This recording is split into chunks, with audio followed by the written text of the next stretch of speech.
Tal como les adelantábamos, conmoción ha generado el ataque que sufrió un joven homosexual de 24 años, quien fue golpeado presuntamente por un grupo de neonazis la madrugada del sábado. La víctima, que fue identificada como Daniel Zamudio, sufrió golpes en la cabeza que lo mantienen internado en la posta central, digo, bajo coma inducido, pero fuera de riesgo vital. Queremos conversar sobre esta agresión. Para eso nos acompaña en CNN Chile Pablo Simonetti, presidente de la Fundación Iguales. Pablo, gracias por estar aquí con nosotros. Pablo, a ver, ¿le sorprende este caso o más bien cree que es un tema que no resulta tan aislado finalmente en nuestra sociedad? La agresión a personas que pertenecen a la diversidad sexual, sean homosexuales o transexuales o transgénero, ha sido una constante en nuestra sociedad hace mucho tiempo. Los informes de derechos humanos del año pasado, por ejemplo, el informe de derechos humanos del Instituto Nacional de Derechos Humanos, da cuenta de todos los casos que hubo de violencia el año pasado. Por ejemplo, Sandy Iturra en Valparaíso fue golpeada con un bate de béisbol prácticamente hasta desfigurarle la cara. Personas trans en Talca sufrieron un ataque incendiario de sus casas, unas casas precarias que habían conseguido después del terremoto.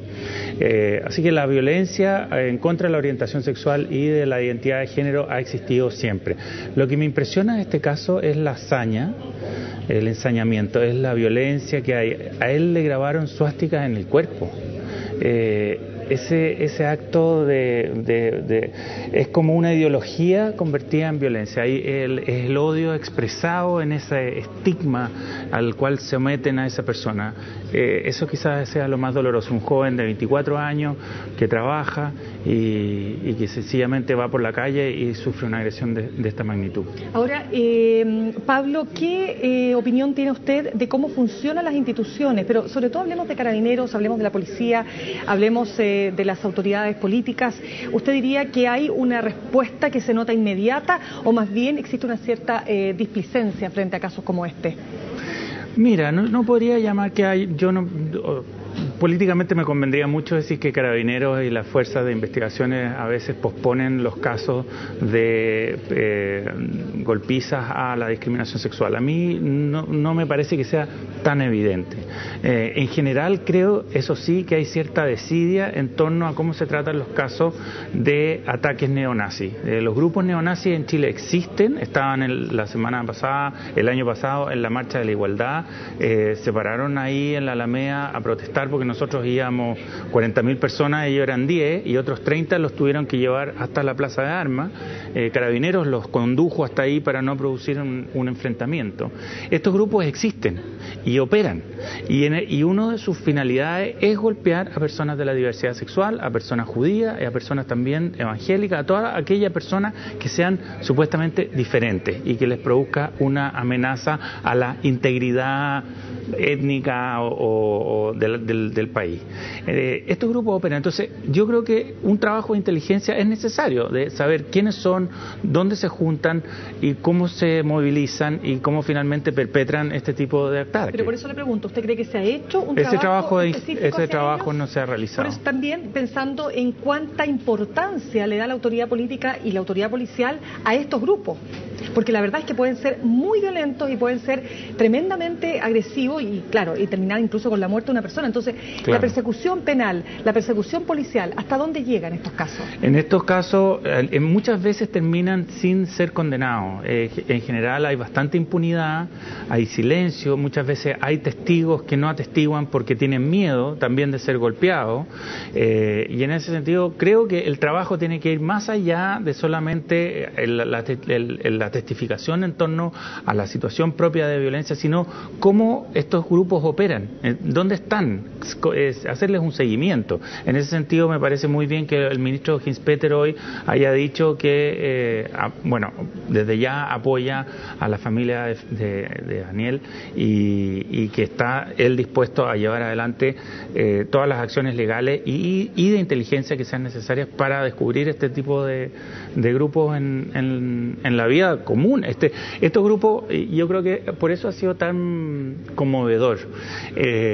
porque esto le puede pasar a cualquiera, al hijo de cualquier familia, a usted señora, a usted señor, tenga eso siempre en el corazón. Esto no le está pasando solamente a un joven de 24 años homosexual, le puede pasar a cualquiera que les parezca mal a estos grupos neonazis.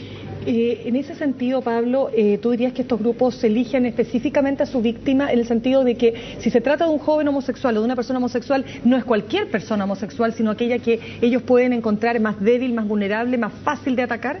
Bueno, casi siempre se producen en la madrugada estos ataques, en lugares despoblados, y esto a mí me han contado historias de años, así que antes había gente que se organizaba en las noches y decía, oye, vamos a pegarle a los maricones. Entonces era como un grupo que se organiza para ir a hacer esto en algún momento. Entonces buscan el momento más propicio y la víctima más desvalida. No sé si haya en este caso, y en ese sentido todavía no hemos podido hablar con Daniel, un ensañamiento en particular con respecto a él. Pero sí la situación siempre se da en desigualdad de condiciones, un grupo versus una sola persona, en un momento de soledad, en un descampado, aquí fue en el Parque San Borja. Esas condiciones se repiten. Pablo, ¿de qué manera la ley antidiscriminación, que todavía permanece en el Congreso desde el año 2005, podría corregir situaciones como esta? Mira, la ley antidiscriminación tiene un artículo que considera agravantes penales para crímenes de odio como este, exactamente por crímenes de odio por orientación sexual, y también por otras razones. Es decir, si tú cometes un crimen por razones de discriminación, ese crimen se ve agravado en un grado en la tipología penal. En ese sentido, la ley contribuiría a que las personas responsables de esta situación tuvieran una pena más gravosa de la que hoy día recibirían por un acto violento.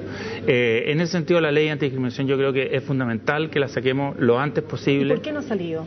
La ley antidiscriminación ha sido resistida de manera virulenta por la Iglesia, por partes de la Iglesia Católica, partes de la Iglesia Evangélica y partes del espectro político, en especial la UDI. Y el miedo es a que ellos sean acusados de discriminadores. Y el problema es que finalmente no quieren seguir teniendo la libertad de poder discriminar. Quieren tener fuero para discriminar. Porque algunas instituciones católicas y algunas instituciones evangélicas discriminan a las personas por su orientación sexual o por su identidad de género. Y esto lo sería, por supuesto, corregido por esta ley o por la implementación de esta ley, quiero decir. Ahora, la ley tiene en este minuto un problema que establece que el principio de igualdad está por debajo de los otros derechos fundamentales. Dice, se considerará razonable la discriminación cuando se haga en el ejercicio legítimo de un derecho fundamental, y ahí los nombra: el derecho de libertad económica, el derecho de libertad de culto, el derecho de libertad de expresión, etcétera. ¿Pero podríamos poner un ejemplo concreto cómo eso se aplicaría en el fondo?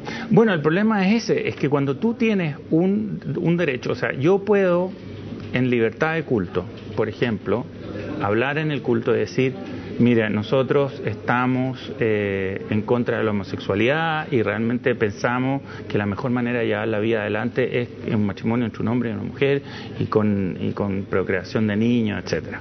Eso está dentro de la libertad de culto.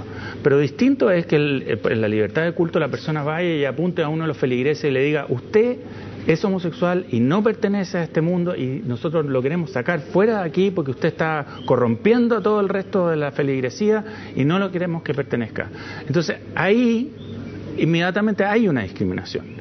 Entonces, ¿qué es lo que va a pasar? Que la persona que haga eso, como lo hizo don Edito Espinosa el año pasado, se va a proteger en la libertad de culto. Va a decir: no, pues yo estoy hablando desde mis creencias y por lo tanto puedo hacer todas las discriminaciones que quiera. La ley, como está redactada hoy, le permitiría a esa persona hacerlo. Lo que nosotros queremos es que quede el derecho a la igualdad y los demás derechos fundamentales quedan todos en el mismo nivel, y que sea el juez el que sea capaz de considerar si es un ejercicio legítimo del derecho o si es finalmente una discriminación arbitraria. Hay una casuística que es necesario resolver. ¿Un profesor puede hacer clase en un colegio católico? Un profesor homosexual. Un profesor homosexual, estamos hablando. Un profesor homosexual o un profesor, bueno, las características que considera la ley antidiscriminación son apariencia física, estado de salud, o lugar de origen. No es solo para las minorías sexuales, evidentemente. Credo religioso, es decir, todas las formas en que las mayorías tienden a discriminar a las minorías. Y en ese sentido nosotros tenemos que preocuparnos de que, por supuesto, que una persona puede decir lo que piensa, pero otra cosa es injuriar, otra cosa es incitar al odio, y una cosa muy distinta es llamar a la discriminación. Entonces, por eso te digo que es importante para nosotros que quede el principio de igualdad al mismo nivel del resto de los derechos fundamentales. Bien, Pablo, queremos agradecer su tiempo con nosotros aquí en CNN Chile. Gracias a ti, Mirna. Vamos a la pausa, ya regresamos. No hablamos de